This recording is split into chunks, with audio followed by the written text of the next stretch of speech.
അഭിമന്യ ഫെലിക്സിനോസ് തിരുമേനി, അഭിമന്യ തിമോത്തിയോസ് തിരുമേനിയും, ബഹുമാനപ്പെട്ട വൈദികരെ, നിറമ്പാച്ചൻ, കർത്താവിൽ പ്രിയരെ, നമ്മുടെ ഇന്നത്തെ ഈ ക്ലാസ്സിലേക്ക് വരുമ്പോൾ സന്യാസ ജീവിതത്തിൻ്റെ അല്ലെങ്കിൽ സന്യാസ പ്രസ്ഥാനത്തിൻ്റെ മറ്റൊരു വശത്തെക്കുറിച്ച്, അതായത് അതിൻ്റെ വലിയ വിജയങ്ങളോടുകൂടി അതിന് പല കാലങ്ങളിൽ സംഭവിച്ചിട്ടുള്ളതായ അപജയങ്ങളെക്കുറിച്ചും അതുമൂലമുണ്ടായതായ ദുരന്തങ്ങളെക്കുറിച്ചും നമുക്ക് ഒരു അല്പം വിശകലനം നടത്തുവാനായിട്ടാണ് ഇന്നത്തെ ഈ ക്ലാസ്സിൽ ഞാൻ ഉദ്ദേശിക്കുന്നത്. എന്നാൽ അതോടുകൂടി തന്നെ ഇടയ്ക്കൊക്കെ അതിൻ്റെ വലിയ വിജയങ്ങളെ സംബന്ധിച്ചും പ്രതിപാദിക്കുന്നതായിരിക്കും എന്ന് പറയട്ടെ. ഒരു പക്ഷെങ്കിൽ ഇതിൻ്റെ വിജയങ്ങളെ സംബന്ധിച്ച് ഒരു പ്രത്യേക ക്ലാസ് തന്നെ വേണ്ടി വന്നേക്കും എന്ന് പറയുമ്പോൾ തന്നെ നമുക്ക് കഴിഞ്ഞ ദിവസം ചിന്തിച്ചതായ ഈജിപ്തിലെ ആ മൊണാസ്റ്റിസത്തിൻ്റെ ആരംഭം, അതിൻ്റെ വളർച്ച, അതിൻ്റെ ഗതിവിഗതികൾ, ഇതൊക്കെ നാം പരിശോധിക്കുകയുണ്ടായി. ഇന്ന് നമുക്ക് സുറിയാനി പാരമ്പര്യത്തിൽ സിറിയയിൽ അതുപോലെ പാലസ്തീനായിൽ ഉണ്ടായതായ ഇതിൻ്റെ വികസനത്തെ സംബന്ധിച്ച് അല്പം ആദ്യമായിട്ട് ചിന്തിക്കാം. സിറിയയിൽ അല്ലെങ്കിൽ സുറിയാനി പാരമ്പര്യത്തിൽ മൊണാസ്റ്റിസത്തിൻ്റെ ഏറ്റവും വലിയ ഒരു രീതി എന്ന് പറയുന്നത് തൂണിന്മേലുള്ള തപസ്സാണ്. നമുക്കറിയാം ശമവൂൻ ദസ്തൂനിയെപ്പറ്റി. ദസ്തൂനി എന്ന് പറഞ്ഞാൽ തൂണിന്മേൽ തപസ് ചെയ്യുന്നവനാണ് അർത്ഥം. സൈമൺ ദ സ്റ്റൈലൈറ്റ് എന്നാണ് അറിയപ്പെടുന്നത്. അദ്ദേഹം തൂണിന്മേൽ ഏകാന്ത തപസ്സിയായിട്ട് അനേകം വർഷങ്ങൾ ജീവിച്ചു എന്നാണ് പറയപ്പെടുന്നത്. അദ്ദേഹം സിലീഷ്യ എന്ന പ്രദേശത്ത് നിന്നാണ് വന്നത്. അദ്ദേഹം ഒരു കൂട്ടം സന്യാസിമാരോടുകൂടി ഒരു കമ്മ്യൂണിറ്റിയിൽ ആദ്യം ജീവിച്ചു. അതിനുശേഷം 3 വർഷക്കാലം ഒരു മുറിയിൽ അല്ലെങ്കിൽ ഒരു സെല്ലിൽ അദ്ദേഹം ജീവിച്ചു. പിന്നീട് അദ്ദേഹം ഒരു തൂണ് സ്ഥാപിച്ച് അതിൻ്റെ മുകളിലേക്ക് മാറി. അദ്ദേഹത്തെ പറ്റി പറയുന്നത്, അദ്ദേഹം 4 തൂണിന്മേൽ എന്ന് പറഞ്ഞാൽ ഓരോ ഘട്ടം കഴിയുമ്പോഴും അതിൻ്റെ ഉയരം കൂട്ടുമായിരുന്നു. അവസാനത്തെ കോളത്തിന് അല്ലെങ്കിൽ പില്ലറിന് 50 അടി ഉയരം ഉണ്ടായിരുന്നു. ഇദ്ദേഹത്തിനടുത്തേക്ക് ധാരാളം ആളുകൾ വരുമായിരുന്നു. അദ്ദേഹത്തിൻ്റെ വിശുദ്ധിയെ പുകഴ്ത്തുവാനും ഉപദേശം സ്വീകരിക്കുവാനും അത്ഭുതങ്ങൾ കാണുവാനും മധ്യസ്ഥത അപേക്ഷിക്കുവാനും അതുപോലെ തന്നെ സഭാ കൗൺസിലുകൾ തീരുമാനങ്ങൾ എടുത്തു കഴിഞ്ഞാൽ അതേക്കുറിച്ച് ഒരു അപ്രൂവൽ കിട്ടുന്നതിന് പോലും അദ്ദേഹത്തിൻ്റെ അടുക്കൽ വരുന്ന ശൈലി ഉണ്ടായിരുന്നു. അദ്ദേഹത്തിൻ്റെ ഒരു അനുയായിയായിട്ട് അറിയപ്പെടുന്ന ആളാണ് ഡാനിയൽ സ്റ്റൈലൈറ്റ്. പിന്നെ ഒരാളാണ് Simeon the younger of Antioch. Simeon എന്ന പേരിൽ തന്നെ അന്ത്യോക്യയിൽ നിന്ന് വന്ന സ്റ്റൈലൈറ്റ്. അദ്ദേഹത്തെക്കുറിച്ച് പറയുന്നത്, അദ്ദേഹം 7ാമത്തെ വയസ്സിൽ തൂണിന്മേൽ കയറിയെന്നാണ്. പാലസ്റ്റൈനിൽ ഉണ്ടായ മൊണാസ്റ്റിസത്തെ പറ്റി ജെറോം എഴുതിയിട്ടുണ്ട്. ജെറോം. എന്നാൽ അദ്ദേഹം അത് ധാരാളം പൊടിപ്പും തൊങ്ങലും ചേർത്താണ് എഴുതിയിരിക്കുന്നത്. അതുകൊണ്ട് അതിൻ്റെ അകത്തു നിന്ന് യഥാർത്ഥമായ ചരിത്ര വസ്തുതകൾ കണ്ടെത്തുക അല്പം പ്രയാസമായ കാര്യമാണ്. അദ്ദേഹം ഹിലാറിയോൺ എന്ന് പറയുന്ന ഒരു താപസനെ പറ്റി പറയുന്നുണ്ട്. പാലസ്റ്റൈനിലുണ്ടായിരുന്ന ഹിലാറിയോൺ എന്ന് പറയുന്ന ഒരു ലെജൻഡറി ഫിഗറിനെ പറ്റി പറയുന്നുണ്ട്. അദ്ദേഹം ആദ്യം ഈജിപ്തിലും പിന്നെ ഗാസ എന്ന് പറയുന്ന സ്ഥലത്ത്, ഇന്നത്തെ ഗാസ തന്നെ. അവിടെ 22 വർഷം ഏകാന്ത തപസ്യായിട്ട് ജീവിച്ചു. ധാരാളം പേർ അദ്ദേഹത്തോടു കൂടി ചേർന്നു. അദ്ദേഹത്തിൻ്റെ ഒരു ശിഷ്യനായിരുന്നു എപ്പിഫാനിയസ് എന്ന് പറയുന്ന ഒരു പിതാവ്. അദ്ദേഹം പിന്നീട് സലാമീസ് എന്ന് പറയുന്ന ഇടത്തെ ബിഷപ്പായി തീർന്നു. ഈ സലാമീസ് എന്ന് പറയുന്നത് ഗാസായ്ക്കും യെരുശലേമിലും ഇടയ്ക്കുള്ളതായ ഒരു സ്ഥലമാണ്. അവിടെ അദ്ദേഹം ജീവിച്ചു. ഈ വിവരങ്ങളൊക്കെ നമുക്ക് ലഭിക്കുന്നത് ജെറോമിൻ്റെ എഴുത്തുകളിൽ നിന്നാണ് എന്ന് പറയട്ടെ. കഴിഞ്ഞ ദിവസം കപ്പദോക്യൻ പിതാക്കന്മാരെ സംബന്ധിച്ച് ഞാൻ പറയുകയുണ്ടായി. കപ്പദോക്യൻ പിതാക്കന്മാരായ ബസേലിയോസിൻ്റെയും അദ്ദേഹത്തിൻ്റെ സഹോദരനായ ഗ്രിഗറി ഓഫ് നിസ്സായുടെയും അവരുടെ സ്നേഹിതനായ നാസിയാൻസിലെ ഗ്രിഗോറിയോസിൻ്റെയും സംഭാവനകൾ സഭയിൽ വളരെ അമൂല്യമായിട്ടുള്ളതാണ്, അതുല്യമായിട്ടുള്ളത് ആണ് എന്ന് പറയുകയുണ്ടായി. അവരുടെ സംഭാവന എന്തായിരുന്നു? അവർ വിശുദ്ധ ത്രിത്വത്തെ വ്യാഖ്യാനിച്ചവരാണ്. വിശുദ്ധ ത്രിത്വത്തെ വ്യാഖ്യാനിച്ചവർ. അവരുടെ ഒരു ശിഷ്യനായ ഇവാഗ്രിയസ് പൊന്തിക്കസ് എന്ന് പറയുന്ന വളരെ പ്രസിദ്ധനായ ഒരു സന്യാസി ശ്രേഷ്ഠൻ ഉണ്ട്. അദ്ദേഹം ഈജിപ്തിൽ കെല്ലിയ എന്ന് പറയുന്ന സ്ഥലത്താണ് ജീവിച്ചത്. അദ്ദേഹം അതിനു മുമ്പ് കോൺസ്റ്റാന്റിനോപ്പിളിൽ ജീവിച്ചു. ബസേലിയോസിൻ്റെയും ഗ്രിഗറി ഓഫ് നാസിയാൻസിൻ്റെയും ശിഷ്യനായി അവരുടെ ഒരു ലെക്ചറായിട്ട് അല്ലെങ്കിൽ പ്രസംഗകനായിട്ട് ജീവിച്ചു എന്നാണ് പറയുന്നത്. അദ്ദേഹം എഴുതിയിട്ടുള്ളതായ എഴുത്തുകൾ ഈ സന്യാസിത്വത്തിൻ്റെ പ്രാമാണികമായ ഗ്രന്ഥങ്ങളാണ്. ചില പേരുകൾ പറയാം.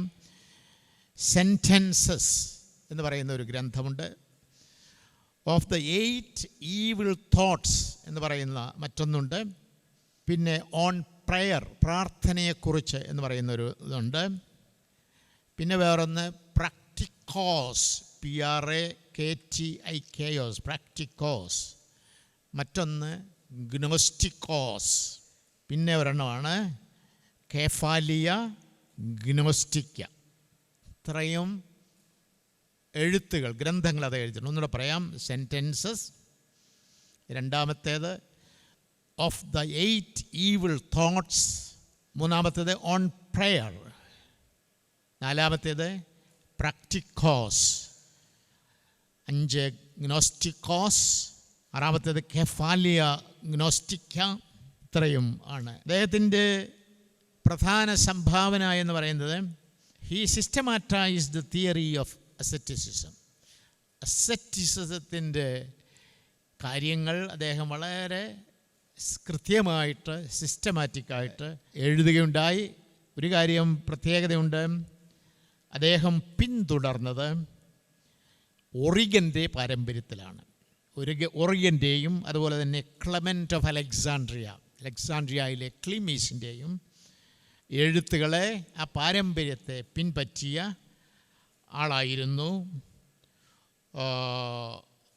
ഈ ഇവാഗ്രിയസ് പോന്റിക്കസ്.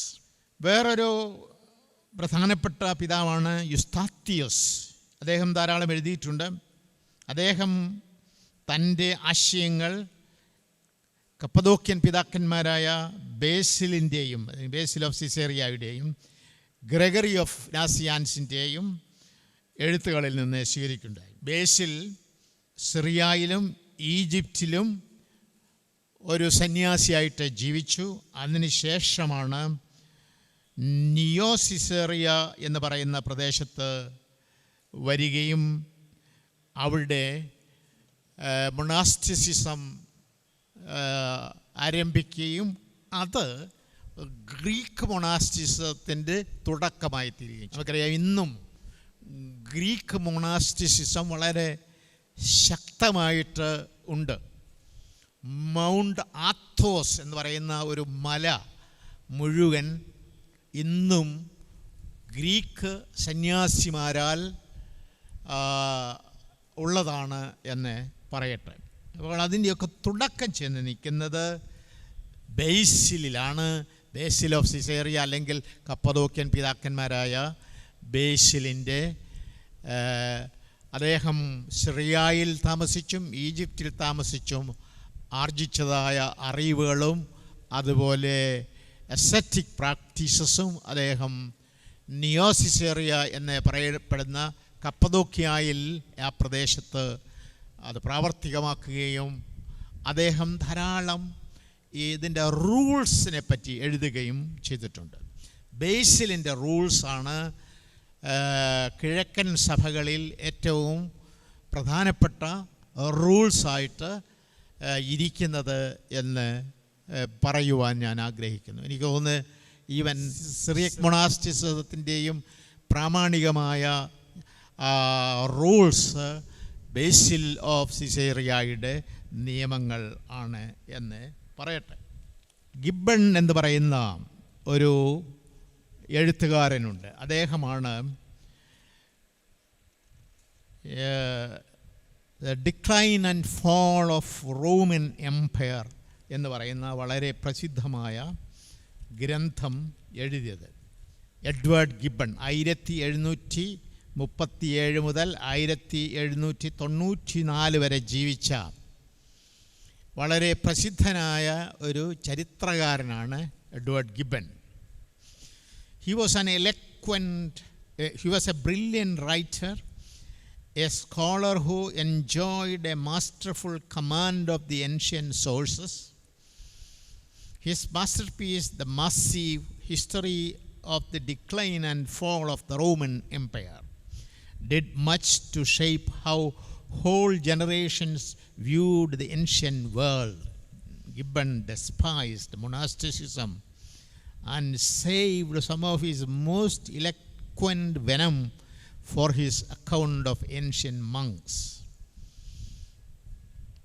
അദ്ദേഹം തൻ്റെ പ്രസിദ്ധമായ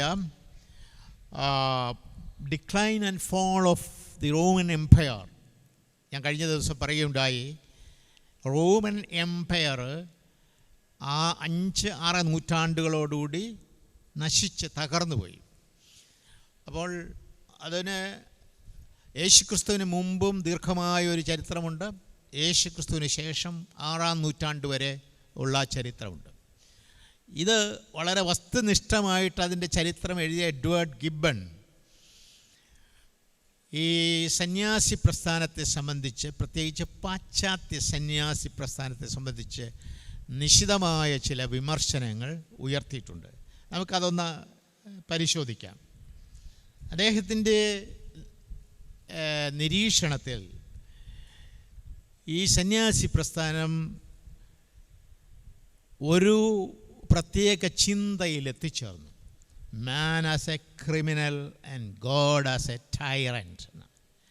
മനുഷ്യൻ ഒരു ക്രിമിനലാണ്, ദൈവമോ ഒരു ഏകാധിപതിയാണ്. ഈ ചിന്തയാണ് മൊണാസ്റ്റിസിസത്തെ സ്വാധീനിച്ചതെന്നാണ് അദ്ദേഹത്തിൻ്റെ ഒന്നാമത്തെ വിമർശനം. ഞാൻ ആ ഭാഗം ഒന്ന് വായിക്കാം, അദ്ദേഹത്തിൻ്റെ വാക്കുകൾ. Prosperity and peace introduced the destruction of the vulgar and the ascetic Christian. The loose and imperfect practice of the religion satisfied the conscience of the multitude. But the ascetics who obeyed and abused the rigid precepts of the gospel were inspired by the savage enthusiasm which represents man as a criminal and God as a tyrant. അദ്ദേഹം പറഞ്ഞു വെക്കുന്നത്, ഈ പേഗനിസമൊക്കെ ഉണ്ടായിരുന്ന കാലത്തിൽ അതിൻ്റെ അകത്ത് വളരെ വൈവിധ്യങ്ങളായ ചിന്താധാരകളുണ്ടായിരുന്നു. ആ ചിന്താധാരകൾക്ക് ഇഷ്ടം പോലെ ഫ്രീഡം ഉണ്ടായിരുന്നു. ആ ഫ്രീഡമൊക്കെ ഇല്ലാതാക്കിക്കൊണ്ട് ക്രിസ്തീയ ചരിത്രത്തിൽ ഈ സന്യാസിമാർ സുവിശേഷത്തിൻ്റെ ചില വാചകങ്ങൾ, ചില പ്രത്യേക കാര്യങ്ങൾ എടുത്തുകൊണ്ട് അത് വളരെ റിജിഡാക്കി. അവിടെ മനുഷ്യനെ സംബന്ധിച്ചും ദൈവത്തെ സംബന്ധിച്ചും ഉള്ള ആ ഒരു വീക്ഷണം വളരെ റിജിഡാക്കി എന്നാണ് അദ്ദേഹത്തിൻ്റെ ഒന്നാമത്തെ വിമർശനം. രണ്ടാമത്തിലേക്ക് നമുക്ക് വരാം. Monks as fanatics who destroy freedom of the mind. The freedom of the mind, the source of every generous and rational sentiment, was destroyed by the habits of credulity and submission, and the monk, contracting the vices of a slave, devoutly followed the faith and passions of the ecclesiastical tyrant. The peace of the Eastern Church was invaded by a swarm of fanatics, incapable of fear or reason or humanity, and the imperial troops acknowledged without shame that they were much less apprehensive of an encounter with the fiercest barbarians. ഇവിടെ പറയുന്നത് ഈ മനുഷ്യനുള്ളതായ ഒരു കഴിവാണ് rational judgement, sentiment എന്ന് പറയുന്നത്. Reason, യുക്തി. ആ യുക്തി ഉപയോഗിച്ച് മനുഷ്യന് ഒത്തിരി കാര്യങ്ങൾ തീരുമാനിക്കാൻ സാധിക്കും, ഒത്തിരി കാര്യങ്ങൾ വിവേചിക്കാൻ സാധിക്കും, ഒത്തിരി കാര്യങ്ങൾ മനസ്സിലാക്കുവാനായിട്ട് സാധിക്കും. എന്നാൽ ഇതിനെല്ലാം തകർത്തുകൊണ്ട് ക്രെഡുലിറ്റി എന്ന് പറഞ്ഞാൽ പെട്ടെന്ന് അങ്ങ് വിശ്വസിക്കുക എല്ലാം. അതിൻ്റെ ന്യായാന്യായങ്ങളെ സംബന്ധിച്ചൊന്നും അന്വേഷിക്കാതെ പറയുന്നതെല്ലാം കേൾക്കുന്നതെല്ലാം വിശ്വസിക്കുന്ന ഒരു കൂട്ടം ആളുകൾ. അത് ഒരു സ്ലേവിഷ് മെൻറ്റാലിറ്റിയാണ് എന്നാണ് പറയുന്നത്. ഒരു സ്ലൈവിന് സ്വഭാവത്തിലുള്ളത്, ഒരു അടിമയുടെ സ്വഭാവം എന്ന് പറഞ്ഞാൽ യജമാൻ എന്ത് പറയുന്നു അത് അതേപടി കേൾക്കും. ആ ഒരു നിലയിലേക്ക് ഇവർ ആയിത്തീർന്നു. അതിൻ്റെ ഫലമായിട്ട് അദ്ദേഹം ഇവിടെ വിമർശിക്കുന്ന പാശ്ചാത്യ സന്യാസിസത്തെയാണ്. The peace of the Eastern Church was invaded എന്ന് പറഞ്ഞാൽ അദ്ദേഹം മധ്യകാലങ്ങളിലെ സംഭവങ്ങൾ ഓർത്തുകൊണ്ടാണ് പറയുന്നത്. അതായത് കുരിശ് യുദ്ധങ്ങളുടെ കാലത്ത് ഈ പടിഞ്ഞാറ് നിന്നുള്ള സന്യാസിമാരുടെ നേതൃത്വത്തിലാണ് ഈ കുരിശ് യുദ്ധങ്ങൾ അവർ പ്രൊമോട്ട് ചെയ്തത്. ബേർണാഡ് എന്ന് പറയുന്ന ഒരു പാശ്ചാത്യ സഭയുടെ പിതാവുണ്ട്, പാശ്ചാത്യ സഭയുടെ പിതാവ്. അദ്ദേഹത്തിനെ പറ്റി പറയുന്നത്, അദ്ദേഹം യൂറോപ്പിലുടനീളം ഇങ്ങനെ കുരിശ് യുദ്ധങ്ങൾക്ക് വേണ്ടി പ്രസംഗിച്ച് നടന്ന ആളുകളെ മൊബിലൈസ് ചെയ്ത ഒരു വലിയ പ്രസംഗകനായിരുന്നു. അദ്ദേഹത്തെപ്പറ്റി ചരിത്രകാരന്മാർ പറയുന്നത് he made innumerable widows and orphans in Europe. അസംഖ്യമാവണ്ണം വിധവകളെയും അതുപോലെ തന്നെ അനാഥ കുട്ടികളെയും സൃഷ്ടിച്ച ഒരു പ്രസംഗകനാണ് ബേർണാഡ് എന്നാണ്. അപ്പോൾ അതൊക്കെ ഓർത്തുകൊണ്ടാണ് ഗിബ്ബൺ ഈ വിമർശനം ഉയർത്തുന്നത്. Peace of the Eastern Empire was destroyed. Eastern ചർച്ചസിൻ്റെ പീസ് നശിപ്പിച്ചതിൽ ഏറ്റവും പ്രധാനപ്പെട്ട ഒരു സംഭവം എന്ന് പറയുന്നത് ദ സാക്ക് ഓഫ് കോൺസ്റ്റാന്റിനോപ്പിളാണ്. സാക്ക് ഓഫ് 1204 മിലാനിൽ നിന്നുള്ള സോൾജിയേഴ്സ് അവർ ഈ കോൺസ്റ്റാന്റിനോപ്പിൾ ആക്രമിച്ച് കീഴ്പ്പെടുത്തി. അവർ വന്നത് വാസ്തവത്തിൽ മുസ്ലിങ്ങളെ തോൽപ്പിച്ച് യേശു ക്രിസ്തുവിൻ്റെ നഗരമായ യെരുശലേം കൈവശപ്പെടുത്തുവാനായിട്ട്, അതുപോലെ തന്നെ പൗരാണികമായ ക്രിസ്തീയ ഇടങ്ങളൊക്കെ തിരിച്ചു പിടിക്കാൻ വേണ്ടി വന്നവരാണ്. അവർ വന്നിട്ട് വാസ്തവത്തിൽ ചെയ്തതെന്താണെന്ന് വെച്ചാൽ ഈ ഈസ്റ്റേൺ സഭകളിലൊക്കെ വലിയ ദുരന്തം വിതച്ചു. അതിൻ്റെ ഏറ്റവും പാരമ്യമാണ് 1204 കോൺസ്റ്റാന്റിനോപ്പിൾ പട്ടണം അവർ ആക്രമിച്ച് വലിയ നാശം വരുത്തിയത്. നാശമെന്ന് പറയുന്നത് വർണ്ണിക്കാൻ അപ്പുറമായിട്ടുള്ള, വർണ്ണനാതീതമായിട്ടുള്ള കൊലയും കൊള്ളിവെപ്പുമാണ്.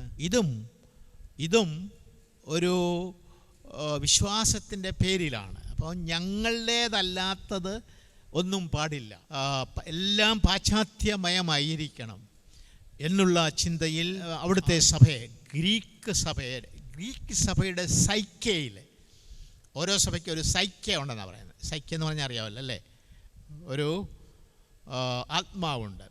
ഗ്രീക്ക് സഭയുടെ സൈക്കയെ ഏറ്റവും കൂടുതൽ മുറിവേൽപ്പിച്ച ഒരു സംഭവമാണ് 1204 കോൺസ്റ്റാന്റിനോപ്പിൾ പട്ടണത്തിൻ്റെ തകർച്ച, അല്ലെങ്കിൽ അത് ആക്രമിച്ച് കീഴ്പ്പെടുത്തി. അതേ സംബന്ധിച്ച് ധാരാളം എഴുത്തുകൾ ആ കാലഘട്ടത്തിൽ നിന്നുള്ളവർ എഴുതിയിട്ടുണ്ട്, കണ്ടു നിന്നവർ. അതുപോലെ തന്നെ അന്ന് ജീവിച്ച ചരിത്രകാരന്മാരൊക്കെ എഴുതിയിട്ടുണ്ട്. അതൊക്കെ നിങ്ങൾക്കൊക്കെ ഈ നെറ്റിൽ കയറിയാൽ ഇതൊക്കെ കിട്ടും. സാക്കി ഓഫ് കോൺസ്റ്റാന്റിനോപ്പിൾ ഒന്ന് നോക്കിയാൽ മതി. അപ്പോൾ ഗിബ്ബൺ അദ്ദേഹത്തിൻ്റെ മനസ്സിൽ ഇതാണ്: the peace of the eastern church was invaded by a swarm of fanatics. ഒരു കൂട്ടം ഫനാറ്റിക്സ്, അദ്ദേഹം അതിനെ ഉപമിക്കുന്നത് ഈ വെട്ടുക്കിളികളെ പോലെ. ഇങ്ങോട്ട് വന്നാൽ ഈ വിളകൾ മുഴുവൻ നശിപ്പിച്ച് തീർക്കും എന്ന് പറഞ്ഞതുപോലെ സ്വാം ഓഫ് ഫനാറ്റിക്സ് അവർ ആ ഈസ്റ്റേൺ ചർച്ചസിനെ മുഴുവൻ ഉന്മൂലനാശനം ചെയ്തു. അതിൻ്റെ അകത്ത് വേറെ ഒത്തിരി കാര്യങ്ങൾ അവർ ചെയ്തു. ഈ കിഴക്കൻ സഭകളിലൊക്കെ എല്ലാ പാത്രിയർക്കീസന്മാർക്കും പകരമായിട്ട് പാത്രിയർക്കീസന്മാരെ വാഴിച്ചു. കോൺസ്റ്റാന്റിനോപ്പിൾ ഒരു ഗ്രീക്ക് പാത്രിയർക്കീസനെ വാഴിച്ചു, കൂടാതെ ഒരു ലാറ്റിൻ പാത്രിയർക്കീസനെ വാഴിച്ചു. അതുപോലെ തന്നെ അർമീനിയൻ പട്രിയാർക്കേറ്റിന് പാരലായിട്ട് ഒരു അർമീനിയൻ പാത്രിയർക്കേറ്റിനെ വാഴിച്ചു. ഈജിപ്തായ സഭയിൽ ഒരു കത്തോലിക്ക കോപ്റ്റിക് പാത്രിയർക്കീസനെ വാഴിച്ചു. സുറിയാനി പേട്രിയാർക്കേറ്റിന് സമാന്തരമായിട്ട് ഒരു സിറിയൻ പാട്രിയാർക്കേറ്റും അതുപോലെ തന്നെ ഒരു ലാറ്റിൻ പാട്രിയാർക്കേറ്റും സ്ഥാപിച്ചു. ഇങ്ങനെയുള്ള വലിയ ദുരന്തങ്ങൾ ഉണ്ടാക്കി ഈ കിഴക്കൻ സഭകളെ വീണ്ടും പിളർത്തുകയാണ് 11, 12, 13 നൂറ്റാണ്ടുകളിൽ ഉണ്ടായതായ കുരിശ് യുദ്ധങ്ങളുടെ ഫലമായിട്ട് സംഭവിച്ചത് എന്ന് പറയട്ടെ. ഗിബ്ബൻ്റെ മൂന്നാമത്തെ നിരീക്ഷണത്തിലേക്ക് നമുക്ക് വരാം.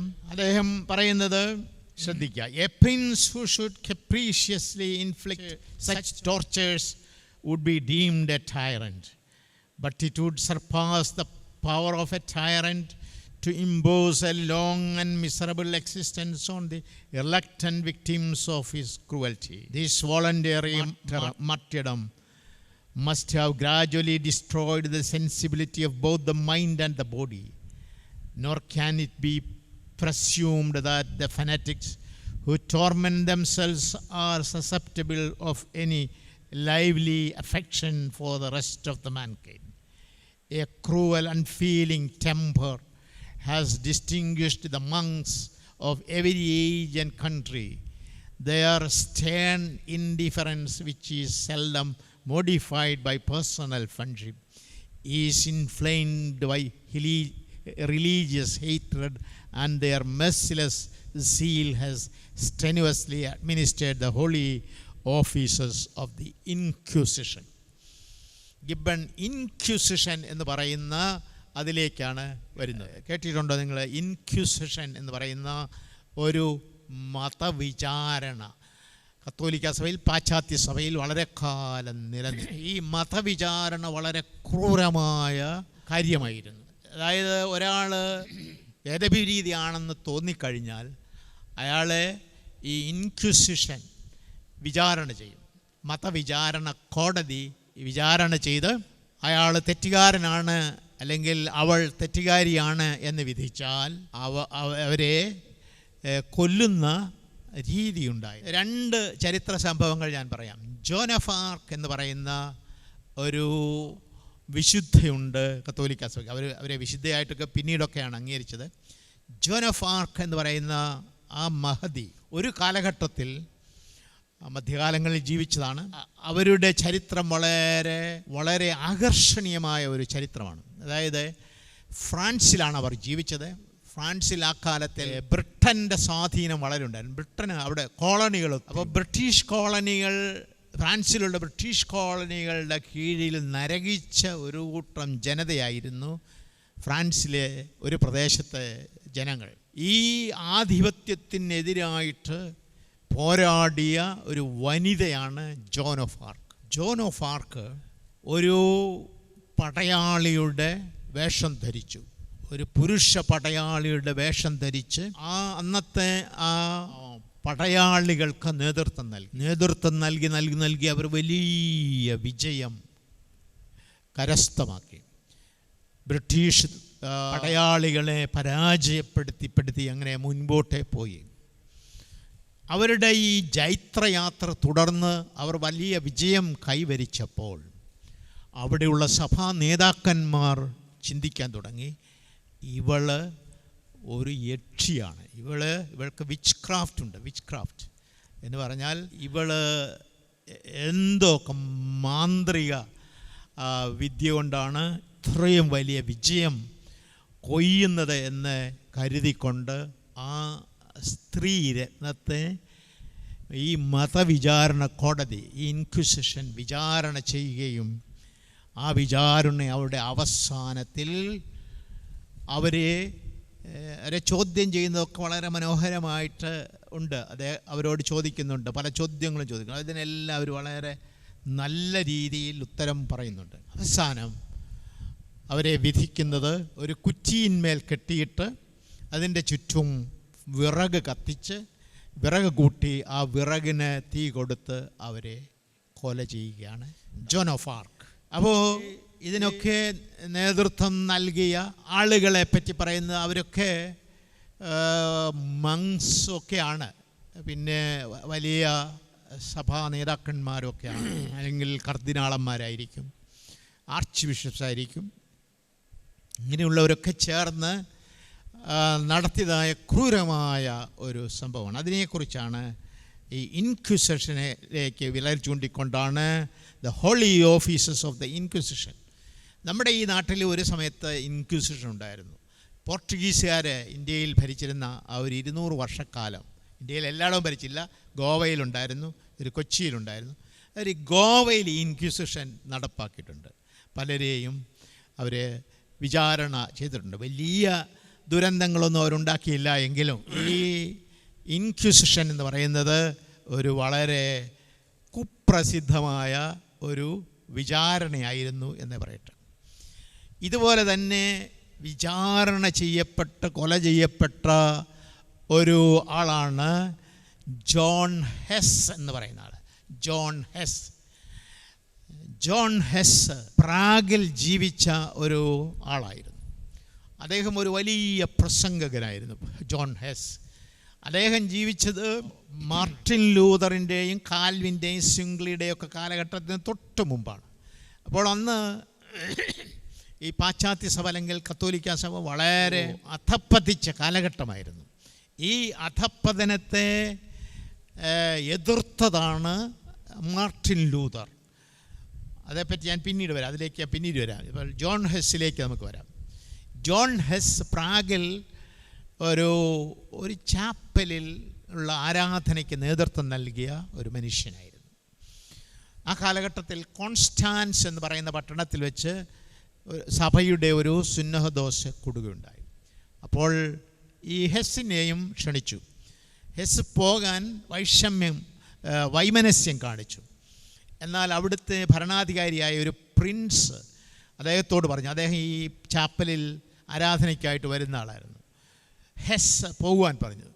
ആ കോൺസ്റ്റാൻസിലെ വെച്ചുള്ള കൗൺസിൽ സംബന്ധിക്കുവാനായിട്ട്. കത്തോലിക്ക സഭയ്ക്ക് യൂറോപ്പിലെ പലപ്പോഴും ഇങ്ങനെയുള്ളതായ കൗൺസിലുകൾ കൂടി തീരുമാനങ്ങൾ, ട്രെൻഡ് കൗൺസിൽ, ലാറ്ററൻ കൗൺസിൽ, അതുപോലെ തന്നെ കോൺസ്റ്റാൻസിൽ കൂടിയതായ ഈ കൗൺസിൽ, ഇതൊക്കെ ഓരോ സന്ദർഭങ്ങളുണ്ടായി. കോൺസ്റ്റാൻസിലെ ഈ കൗൺസിലിൽ ഈ സംബന്ധിക്കുവാനായിട്ട് ഹെസ് വന്നു. ഹെസ് അവിടേക്ക് വന്നപ്പോൾ ആദ്യമേ തന്നെ അദ്ദേഹത്തെ പിടിച്ച് ഒരു ഇരുട്ടറയിൽ പിടിച്ചു. അതിൽ സംബന്ധിക്കുവാനോ അതിൽ അഭിപ്രായം പറയുവാനോ അദ്ദേഹത്തിന് അവസരം കൊടുക്കാതെ അദ്ദേഹത്തെ മുൻവിധിയോടുകൂടി തന്നെ ഒരു കുറ്റക്കാരനാണ് എന്ന് വിചാരിച്ചുകൊണ്ട് ഒരു ഇരുട്ടറയിൽ, വെളിച്ചവും വായുവും കയറാത്ത ഒരു ഇരുട്ടറയിലേക്ക് വിട്ടു. കൗൺസിലൊക്കെ അവസാനിച്ചു. അതിൻ്റെ അവസാനത്തിൽ ആ കൗൺസിലിൽ പങ്കെടുത്ത അതിൻ്റെ നേതാക്കന്മാർ ചെയ്തത് വളരെ ആഘോഷമായിട്ട് ഈ തടവുകാരനായി ജോൺ ഹെസ്സിനെ പുറത്തിറക്കി കൊണ്ടുവന്നിട്ട് ആഘോഷമായിട്ട് ഒരിടത്ത് കൊണ്ടുവന്ന് അദ്ദേഹത്തെ ഒരു മരത്തിന്മേൽ കെട്ടിയിട്ട് ചുറ്റും വിറക് ഇട്ട് കത്തിച്ച് അദ്ദേഹത്തെ അങ്ങനെ കൊല ചെയ്യുകയുണ്ടായി. ഇത് ചരിത്രത്തിൽ ഒരു വലിയ ദുരന്തമായിട്ട് ഇരിക്കുന്നു. എന്നാൽ കത്തോലിക്ക സഭ പിന്നീട് അതേക്കുറിച്ച് വിചിന്തനം നടത്തുകയും 1999 ജോൺ ഹെസ് ഒരു 49 ഏതാണ്ടാണ് ഇദ്ദേഹത്തെ കൊല ചെയ്തത്. അതിൻ്റെ ഒരു പ്രായശ്ചിത്തം എന്ന വണ്ണം റോമിൽ വെച്ച് സെമിനാർ 1999 സംഘടിപ്പിക്കുകയും അത് വാസ്തവത്തിൽ സഭയുടെ ചരിത്രത്തിലെ ഒരു ദുരന്തമായിരുന്നുവെന്നോ സംഭവിക്കുവാൻ പാടില്ലാത്തത് സംഭവിച്ചതാണ് എന്നും ഒക്കെ രേഖപ്പെടുത്തിയുണ്ടായി, തീരുമാനിക്കുകയുണ്ടായി. അപ്പോൾ ഈ ഇൻക്വിസിഷൻ എന്ന് പറയുന്ന അവിടെ ഇൻക്വിസിഷനാണ്. ജോൺ ഹെസ്സിനെയും കൊന്നത് ഇൻക്വിസിഷനിലൂടെയാണ്. അതുപോലെ തന്നെ മുമ്പ് ഞാൻ പറഞ്ഞ ആ വനിതയെയും കൊന്നത് ഇൻക്വിസിഷനാണ്. ബെർണാഡ് ഷോയുടെ വളരെ പ്രസിദ്ധമായ ഒരു കൃതിയുണ്ട്, ജോൻ ഓഫ് ആർക്ക് എന്നുള്ള പേരിൽ തന്നെ ഉള്ള ഒരു കൃതിയുണ്ട്. അത് വായിക്കാൻ സാധിക്കുന്നവർക്ക് ഒന്ന് വായിക്കുന്നത് നല്ലതായിരിക്കും. വളരെ വളരെ നല്ലതായിട്ട് എഴുതപ്പെട്ടിട്ടുള്ള ഒരു കൃതിയാണ്, ഒരു നാടകമാണ് ബെർണാഡ് ഷോയുടെ ജോൻ ഓഫ് ആർക്ക് എന്ന് സാന്ദർഭികമായിട്ട് പറയട്ടെ. നമുക്ക് ഗിബ്ബൻ്റെ അടുത്ത ക്രിറ്റിസിസത്തിലേക്ക് വരാം. Monks credulity ruined Christianity. But the golden legend of their lives was embellished by the artful credulity of their interested brethren. And a believing age was easily persuaded that the slightest caprice of an Egyptian or Assyrian monk had been sufficient to interrupt the eternal laws of the universe. The favorites of heaven were accustomed to cure inveterate disease with a touch, a word, or a distant message, and to expel the most obstinate demons from the souls or bodies which they possessed. They familiarly accosted or imperiously commanded the lions and serpents of the desert, infused vegetation into a sapless trunk, suspended iron on the surface of the water, passed the Nile on a back of the crocodile, and refreshed themselves in a fiery furnace. These extravagant tales, which display the fiction without the genius of poetry, have seriously affected the reason, the faith, and the morals of Christians. Their credulity debased and vitiated the facilities of the mind. They corrupted the evidence of history, and superstition gradually extinguished the hostile light of philosophy and science. Every mode of worship which had been practiced by the saints, every mysterious doctrine which they believed was fortified by the sanction of divine revelation, and all the manly virtues were oppressed by the sterile pusillanimous reign of the monks. ഞാനത് മലയാളത്തിലൊന്ന് അല്പം വിശദീകരിക്കാം. അതായത് ഒത്തിരി കാര്യങ്ങൾ ഈ മങ്സിൻ്റെ ജീവിതത്തിൽ അല്ലെങ്കിൽ ഈ സന്യാസിമാരുടെ ജീവിതത്തിൽ അവർ പ്രവർത്തിച്ചതായിട്ട് അവകാശപ്പെടുന്നുണ്ട്. സിറിയയിലെയും ഈജിപ്തിലെയും സന്യാസിമാർ ഈ ജീവിതത്തിൽ പ്രകൃതിയുടെ ചില നിയമങ്ങളൊക്കെ ഉണ്ട്. ഈ പ്രകൃതിയുടെ നിയമങ്ങളെ അവർ നിയന്ത്രിച്ചു എന്ന് അവകാശപ്പെടുന്നുണ്ട്.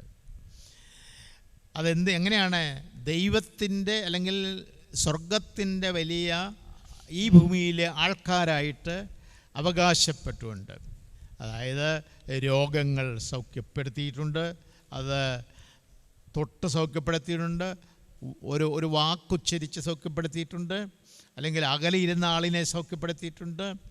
അതുപോലെ തന്നെ ഡീമൺസിനെ പുറത്താക്കിയിട്ടുണ്ട്. ആത്മാവിൽ നിന്ന് അനേകം ദുരാത്മബാധിതരെ രക്ഷപ്പെടുത്തിയിട്ടുണ്ട്, സൗഖ്യപ്പെടുത്തിയിട്ടുണ്ട്, ആ ഡീമണെ ഓടിച്ചു കളഞ്ഞിട്ടുണ്ട്. സിംഹങ്ങളെയും അതുപോലെ തന്നെ വലിയ സർപ്പങ്ങളെയും പരാജയപ്പെടുത്തിയിട്ടുണ്ട്. മരങ്ങൾ വെന്തുപോയിട്ടുണ്ട്. അതുപോലെ തന്നെ ഇരുമ്പ് പലകയിൽ നദികൾ ക്രോസ് ചെയ്തിട്ടുണ്ട്, കടന്നു പോയിട്ടുണ്ട് നൈൽ നദിയിൽ. അതുപോലെ തന്നെ ക്രോക്കഡൈലിൻ്റെ പുറത്ത് യാത്ര ചെയ്തിട്ടുണ്ട് നദിയിൽ. അതുപോലെ തന്നെ refreshed themselves in fairy furnace, അഗ്നിയിൽ ഇറങ്ങി ഒരു കേടും കൂടാതെ തിരികെ വന്നിട്ടുണ്ട്. ഇതുപോലുള്ള എക്സ്ട്രാവഗൻ ടെയിൽസ് ഇതൊക്കെ കാണിക്കുന്നത് പോയട്രിയിൽ ഇങ്ങനെയൊക്കെ പറയാം എന്നാണ് ഗിബ്ബൺ പറയുന്നത്, പോയട്രിയിൽ. എന്നാൽ റീസൺ ഉള്ള ആളുകൾക്ക് അത് അതേപടി ഇങ്ങനെ സ്വീകരിക്കാൻ സാധിക്കത്തില്ല. ഫെയ്ത്തിനെയും ക്രിസ്ത്യൻ ഫെയ്ത്തിനെയും മോറൽസിനെയും പരാജയപ്പെടുത്തി എന്നാണ്. അതല്ലെങ്കിൽ ക്രെഡുലസ് ആയിത്തീർന്നു മനുഷ്യർ. എന്തും കേട്ടാൽ വിശ്വസിക്കുക എന്നുള്ള നിലയിലേക്ക് ആയിത്തീർന്ന ഒരു സാഹചര്യത്തെ ഈ വാക്കുകളിലൂടെ അദ്ദേഹം വിമർശിക്കുകയാണ് ഉണ്ടായത്.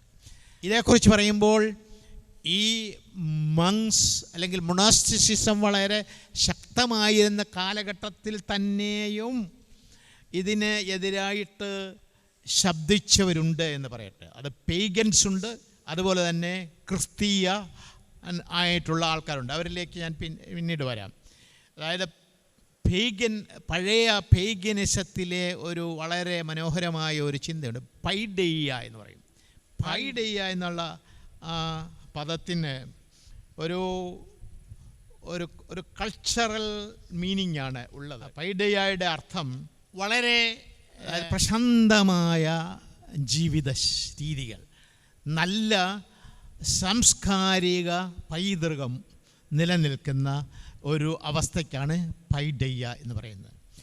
അങ്ങനെ നിലനിന്നിരുന്നതിനെ തകർത്ത് കളഞ്ഞു ഈ ഈ ഈ ക്രെഡുലിറ്റി, അതായത് എന്തും കേട്ടാൽ അത് വിശ്വസിക്കുന്ന മനസ്സിൻ്റെ ആ റീസണിങ്ങിനെ മാറ്റിവെച്ചിട്ട് വളരെ അന്ധവിശ്വാസങ്ങൾക്ക് പുറകെ പോയി എന്നുള്ളതാണ് അതിൻ്റെ അകത്ത് പറയുന്നത്. ഇതേക്കുറിച്ച് പറയുമ്പോൾ ഈ റിഫർമേഷൻ കാലഘട്ടത്തിൽ നമുക്കറിയാം, റിഫർമേഷൻ്റെ 3 ഏറ്റവും വലിയ ആളുകളാണ് Martin Luther, John Calvin and Zwingli.